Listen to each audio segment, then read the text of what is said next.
आप देख रहे हैं डार्क फाइल्स।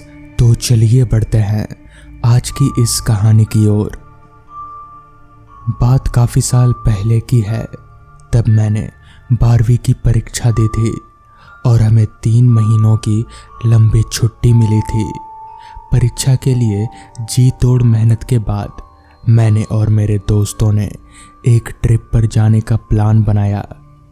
मेरा मित्र संकेत, उसका फार्म हाउस पुणे के नज़दीक एक गांव में था जिसका नाम कनीफ था। कनीफ जंगलों से घिरा हुआ था, साथ ही वहाँ कुछ रिजॉर्ट भी थे।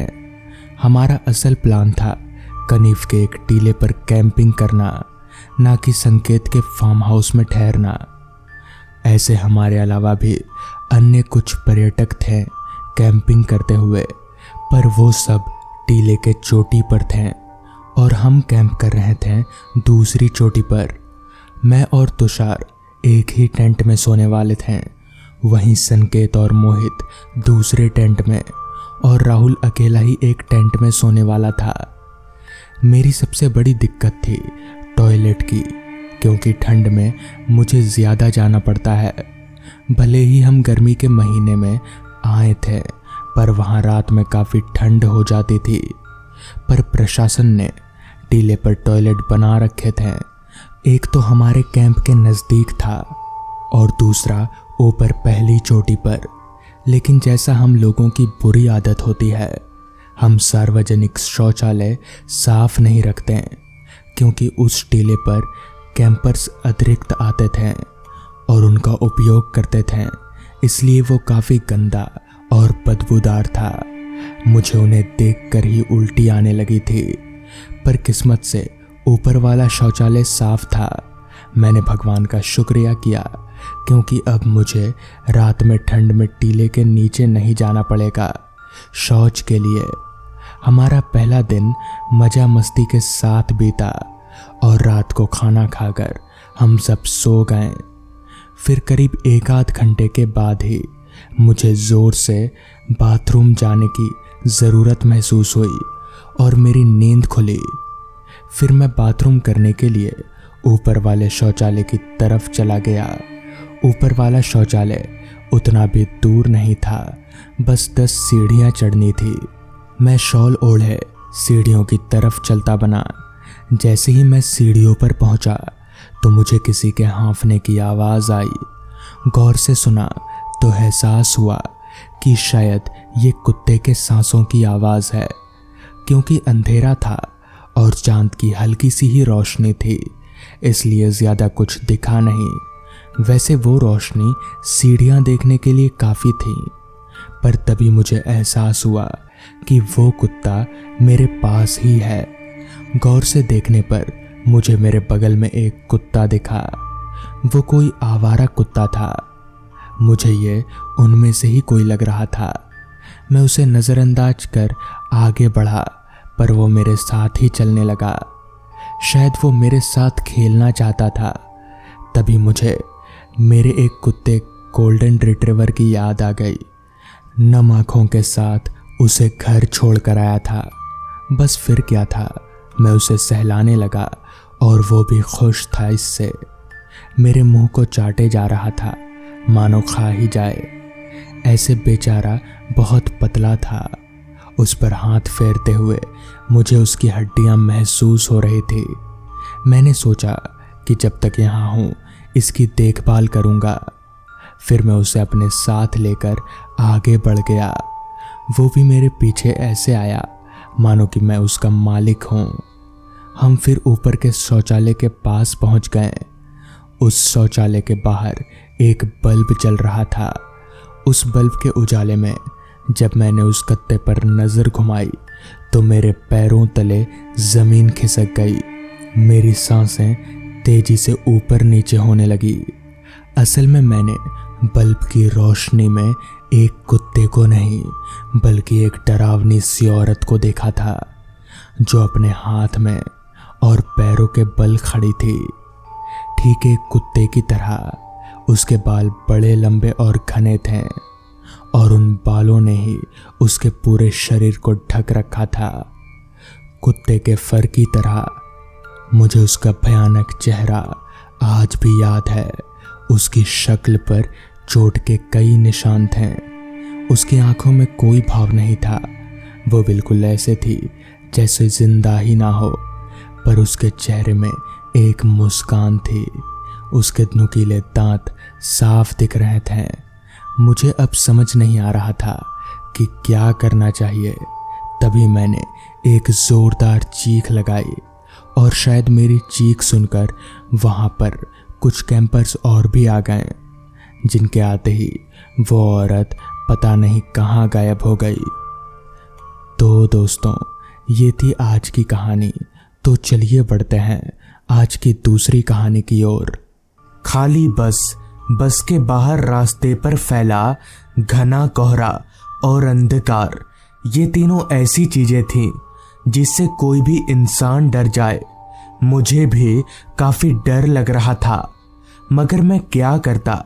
मेरी तो मजबूरी थी ऐसे सफर करने की, वरना अगर मेरी मजबूरी नहीं होती तो मैं ऐसे सफर करता ही नहीं। बस उस सुनसान रास्ते पर आगे बढ़े जा रही थी। बस के अलावा रास्ते पर ना तो कोई गाड़ी नजर आ रही थी और ना ही कोई इंसान। दरअसल मैं आज अपने दोस्त विकास के घर जा रहा हूँ, वो भी पहली बार। मैंने विकास को कहा था कि मैं कल सुबह वाली बस से आ जाऊंगा, मगर उसी ने कहा कि अगर मैं आज रात को आया तो एक रात ज्यादा उसके घर पर रह पाऊंगा, इसलिए मुझे रात वाली बस पकड़नी पड़ी। खैर, विकास और मैं कॉलेज टाइम से ही बहुत अच्छे दोस्त हैं, तो उसके लिए इतनी तकलीफ तो बनती ही है। मैंने कंडक्टर को बोलकर रखा था कि तालघाट चौक पर मुझे उतार दे, जिसके बाद अभी चौक पर से विकास मुझे पिक कर लेगा। कुछ देर बस यूं ही चलती रही, जिसके बाद पता नहीं क्यों अचानक से मेरी आंख लगने लगी। पता नहीं ऐसा क्यों हो रहा था। शायद ठंड के कारण मुझे नींद आ रही थी या फिर कुछ और। अभी मेरी आंख लगने ही वाली थी कि तभी कंडक्टर जोर से बोला, तालघाट चौक आ गया साहब, उतरो। कंडक्टर के इतना बोलते ही बस रुकी। मैंने फटाफट से अपना सामान उतारा और बस से नीचे उतर गया। बस से नीचे उतरते ही मेरा स्वागत एक तेज ठंडी हवा के झोंके से हुआ। वो बस भी मुझे उतारकर वहां से आगे चली गई। मैंने अपने जेब से फोन निकाला और विकास को फोन लगाने जा ही रहा था कि पता चला कि मेरा फोन ऑफ हो चुका है। मेरी परेशानी एक ही झटके में पहाड़ जितनी बड़ी हो गई। मुझे समझ नहीं आ रहा था कि अब क्या करूं, विकास से कांटेक्ट करूं कैसे, क्योंकि विकास ने तो मुझसे यही कहा था कि तालघाट चौक पर उतरकर मुझे फोन करना। मेरा घर पास में ही है, मैं बाइक लेकर आ जाऊंगा। पर अब मैं विकास को कैसे फोन करूं, मुझे कुछ सूझ नहीं रहा था, क्योंकि उस रास्ते पर मेरे अलावा कोई शख्स नहीं था। पूरा का पूरा चौक खामोशी में डूबा हुआ था। अभी मैं वहां खड़े खड़े ये सब सोच ही रहा था कि तभी सामने से मुझे एक मोटरसाइकिल आती हुई दिखी। उस बाइक को देखकर मेरी जान में जान आई कि चलो अब मैं इस आदमी से उसका फोन मांगकर विकास को फोन कर सकता हूं। मगर वो बाइक जब मेरे करीब आई तो मेरी खुशी का कोई ठिकाना ना रहा, क्योंकि वो बाइक सवार शख्स कोई और नहीं बल्कि खुद विकास ही था। विकास ने अपनी बाइक को मेरे पास लाकर रोका और बोला, क्या हुआ, फोन क्यों नहीं किया तूने? इस पर मैंने जवाब दिया, अरे भाई मेरा फोन ऑफ हो गया था, मैं कैसे करता फोन। इस पर विकास बोला, चल कोई नहीं, बैठ बाइक पर, रात काफी हो गई है। विकास के इतना कहते ही मैं उसकी बाइक पर चढ़कर बैठ गया। मेरे बैठते ही विकास ने बाइक को आगे बढ़ा लिया और हम लोग उसके घर की तरफ आगे बढ़ने लगे। रात हर पल गहराती जा रही थी। घड़ी की माने तो तब रात के 9:15 बज रहे थे। मगर एक चीज बड़ी अजीब थी, रास्ते पर कोई इंसान नहीं था। पर ऐसा क्यों? आखिर इतनी जल्दी ही रास्ता इतना सुनसान क्यों हो गया? मुझे कुछ ठीक नहीं लग रहा था। एक और बात मैंने अभी नोटिस की कि आखिर विकास को पता कैसे चला कि मैं उतर चुका हूं। मैंने तो उसे फोन किया ही नहीं। इस सवाल को मैं ज्यादा देर तक अपने जहन में रख नहीं सका और विकास से पूछा, विकास, तुझे पता कैसे चला कि मैं उतर चुका हूं? इस पर विकास बोला, मुझे यहां आने वाली सभी बसों की टाइमिंग पता है, सब जानता हूं मैं। विकास से ये सुनकर मुझे तसल्ली मिली। बाइक पर तेज ठंडी हवा मेरे बदन पर ऐसे लग रही थी जैसे कोई बर्फ के गोले मार रहा हो। मुझे कुछ ज्यादा ही ठंड लग रही थी, जबकि ऐसा नहीं होना चाहिए था, क्योंकि मैं विकास से पीछे बैठा हुआ था। ज्यादा ठंड विकास को लगनी चाहिए थी, तो फिर मुझे क्यों लग रही है? ऐसा लग रहा था जैसे हवा विकास के शरीर को आर पार करके सीधे मुझे लग रही हो। खैर, मैं चुपचाप बाइक पर बैठा रहा। विकास को बाइक चलाते हुए अब काफी वक्त हो चुका था, मगर अभी तक उसका घर नहीं आया था।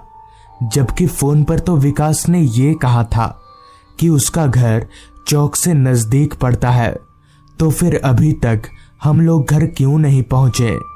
इसी तरह के हजारों सवाल अब धीरे धीरे मन में उमड़ने लगे थे, मगर मुझे विकास से ऐसे बार बार पूछना भी ठीक नहीं लग रहा था। मैंने सोचा विकास का घर जब आ जाएगा तो वो मुझे खुद ही उतरने के लिए बोलेगा। मन को ये समझाकर मैं चुपचाप बाइक पर बैठा रहा। कुछ ही देर में विकास ने बाइक को एक बड़े से घर के पास रोका। वो घर काफी बड़ा था, जो कि चांद की रोशनी में मुझे साफ तौर पर नजर आ रहा था। पर विकास का घर इतना बड़ा है, ये मुझे उसने पहले बताया नहीं था।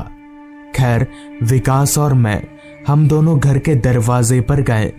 विकास ने घर का दरवाजा सरकाया और हम लोग घर के अंदर दाखिल हो गए। घर के अंदर पूरा अंधेरा फैला हुआ था। घर के अंदर कोई लाइट नहीं जल रही थी, जिस पर मैंने विकास से पूछा, लाइट नहीं है क्या यहाँ पर? इस पर विकास ने लड़खड़ाती आवाज में कहा, हाँ, शायद लाइट चली गई होगी। चल, मैं तुझे तेरा कमरा दिखा देता हूँ, तू जाकर सो जा, बहुत थक गया होगा। विकास की बात सुनकर मुझे काफी हैरानी हुई कि मैं पहली बार उसके घर पर आया हूं। उसने ना तो मुझे खाने के लिए पूछा और ना ही मुझसे सही से बात की। विकास ऐसा तो नहीं था, तो फिर आज इसे हो क्या गया है? खैर, मैंने उस वक्त कुछ भी बोलना ठीक नहीं समझा और विकास के साथ घर के एक कमरे की तरफ जाने लगा। उस कमरे के दरवाजे तक छोड़कर ही विकास वहां से चला गया। मुझे पूरा यकीन हो गया था कि आज विकास के साथ कुछ तो गलत हुआ है। खैर, मैं उस कमरे के अंदर दाखिल हुआ। कमरे में एक पलंग लगा हुआ था और उसी पलंग के सिरहाने में एक कांच की खिड़की थी, जिससे चांद की रोशनी कमरे के अंदर आ रही थी। मैं उसी पलंग पर लेट गया और सफर की थकावट के चलते कब मेरी आंख लग गई मुझे कुछ याद नहीं। ना जाने कितनी देर बाद, मगर जब मेरी आंख खुली तो मेरे सर के पास वाली खिड़की में कोई बाहर से दस्तक दे रहा था। मैंने तुरंत खिड़की की ओर देखा तो पाया कि खिड़की के बाहर विकास खड़ा है और वो मुझे खिड़की खोलने के लिए बोल रहा है। मैंने तुरंत खिड़की के कांच को सरकाया तो उधर से विकास बोला, जल्दी बाहर आ, यहाँ इसी खिड़की से आ जा। चूंकि वो खिड़की काफी बड़ी थी तो मैं उसी से बाहर निकल गया। मेरे बाहर निकलते ही विकास बोला, तू यहाँ कैसे आया इतनी दूर? विकास की बात सुनकर मुझे काफी हैरानी हुई कि आखिर ये ऐसी ऊटपटांग बातें क्यों कर रहा है। जिस पर मैंने कहा, तू ही तो यहाँ लेकर आया मुझे अपनी बाइक से। इस पर विकास बोला, तू जल्दी चल यहाँ से, मेरे पास कोई बाइक है ही नहीं और ये मेरा घर नहीं है। विकास की बात सुनकर मेरे होश उड़ गए। खैर मैं विकास के साथ उस घर से दूर जाने लगा। तभी रास्ते पर चलते हुए विकास ने कहा, तू जिस विकास के साथ यहाँ आया ना, वो बस एक छलावा था। अगर मैं सही वक्त पर नहीं आता तो तू मारा जाता। दरअसल यहाँ बहुत सी घटनाएं ऐसी हो चुकी हैं, उस घर में बहुत से लोग मर चुके हैं। आगे विकास ने बताया कि वो मुझे फोन करने की काफी कोशिश कर रहा था मगर मेरा फोन लग ही नहीं रहा था। विकास मुझे देखने के लिए चौक पर भी गया था मगर मैं उसे वहां पर मिला ही नहीं।